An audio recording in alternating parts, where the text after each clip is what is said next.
Today is about bringing together a wide range of people to help develop and shape a new approach to managing our natural resources.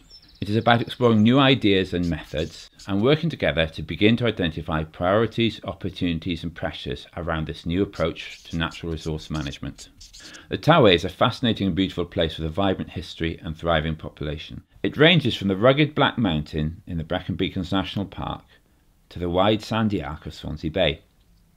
It is home to over 250,000 people, and many others come here to work, rest or play. It's no secret there is water everywhere. It flows in the rivers and shapes our coastline, but as you know, it mainly falls from the sky. Swansea flourished during the Industrial Revolution thanks to its natural advantages of coal and water. At the city's heart were the docks, which received foreign metal ores to be refined using local coal.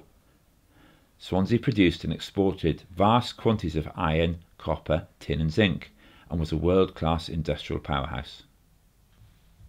Swansea, or Tawe, which literally means at the mouth of the Tawe, is where our journey begins.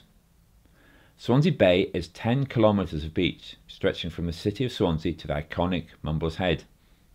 In its heyday, the bay would be filled with sails of over 180 skiffs built to a local design, and this fleet would scrape 10 million oysters from the seabed each year. As the trade in commodities of copper and other metals increased, the city developed a worldwide reputation as Copperopolis, producing 60% of the world's copper. After a sharp decline in the trade towards the end of the 19th century, Swansea continued to prosper with coal exports running at over 2 million tonnes per year. The early 20th century saw oil replace coal, and around 8 million tonnes of oil was shipped to Swansea a year to be refined in the UK's first oil refinery at Llandarcy. As you can see from the flyover, the River Tawe is a blue watery ribbon flowing down the valley. The wider blue area shows the full extent of the floodplain on the valley floor. The orange areas are special designated sites. The green shaded area is Natural Resources Wales managed forest. The river connects the communities of Ystrad, Ystrad, Pontardawe, Clydach and Swansea. Following the river upstream, the lower Swansea Valley still bears the scars of being one of the earliest industrialised areas of the world. The area is exploited for its natural resources, and the population soared as workers flocked to service the mines and associated industry. The weather is dominated by Atlantic pressure systems, and this means rain. A lot of rain. The top of the catchment gets drenched by an annual average rainfall of over 3,000 millimetres, which is amongst the highest rainfall in the UK. There are special areas of conservation lower down the valley, and the uplands are a beautiful wild acid grassland landscape, offering a high conservation value and large swathes of SSSI designation and national park.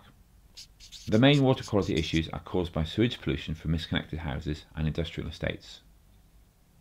It is estimated that 10% of Swansea's houses are misconnected in some way, and bacteria from this impacts the bathing water quality and the area's shellfish industry.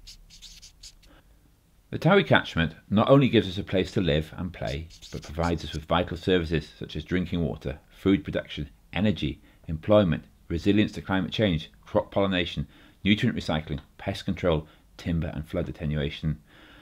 We call these ecosystem services. Recreational opportunities such as walking, fishing, cycling and kite surfing are becoming increasingly popular with local people and can generate income through tourism. As if that wasn't enough, getting outdoors and enjoying yourself can improve health and well-being, both physically and mentally. The mixture of social, economic and environmental issues means it is a perfect place for us to study natural resource management. To do this, we need to draw on your experience, expertise and passion. We need you to work together and collaborate to start something new and different that will help us shape and drive forward this exciting new approach in Wales.